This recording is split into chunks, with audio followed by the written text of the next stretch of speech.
Hey everybody, it's June 10th, 2025, and I'm standing right across the street from the federal courthouse in Los Angeles, downtown Los Angeles, and this is where the protests have been centered for the last two nights, and then they began Thursday of last week.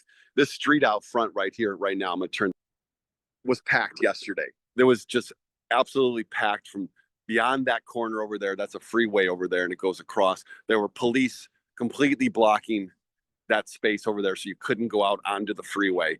And this was packed, and then all the way down to this end, and then past that intersection. And then there were police just everywhere. There were hundreds and hundreds, perhaps even thousands of police. And right out in front here, in front of the building, where we now see probably 40 people standing. And I don't know if they're protesters or if they're employees or what they are. But you couldn't get up there on top of those steps yesterday. That was ringed by the police and the National Guard.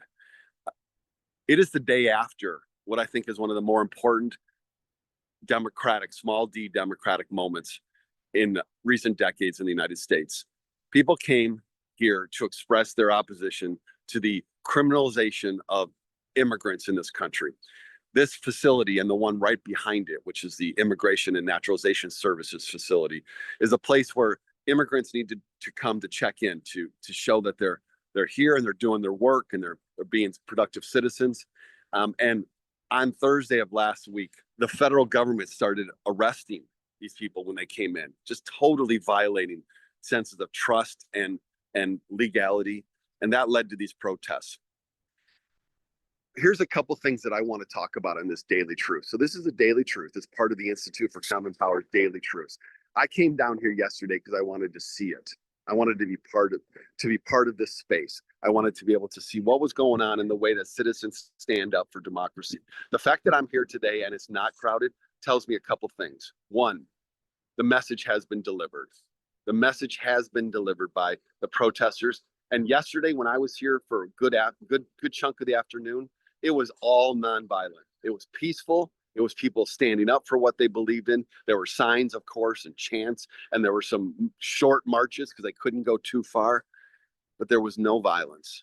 There was none. There was no violence.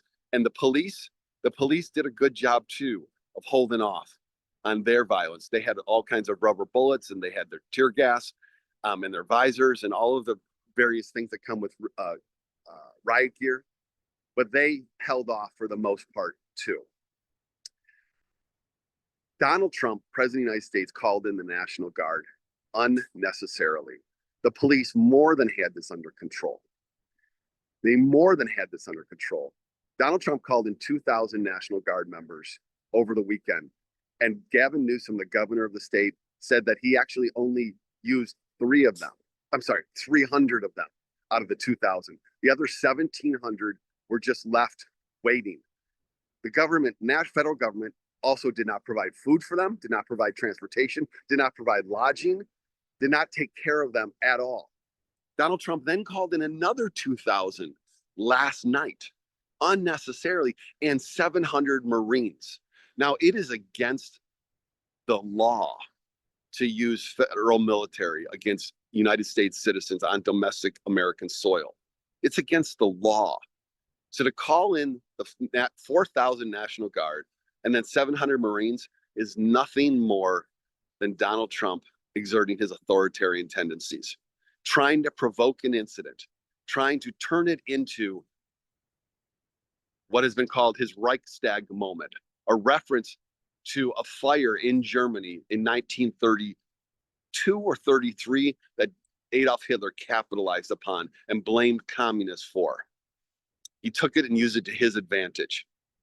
Donald Trump trying to provoke a similar moment he could use to advantage. I'm proud of these folks. They didn't take the bait yesterday.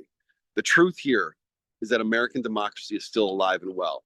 And Gavin Newsom, I'm not a big fan of Gavin Newsom. He's the governor of California. Haven't loved the way that he's always done things. But hey, he stood up. He stood up and told Trump, get the hell out of here. Don't bring these troops here. We don't need them. We're going to sue the federal government if you try to deploy those Marines. He has been strong and bold for American democracy. And right now there are protests going on in city after city in this country. They showed up last night to support this, triggered by this protest here. All right. This is what democracy looks like. This street was full last night. I was honored to be out there and to see it firsthand. This Saturday, there are protests around this country on what is called No King's Day.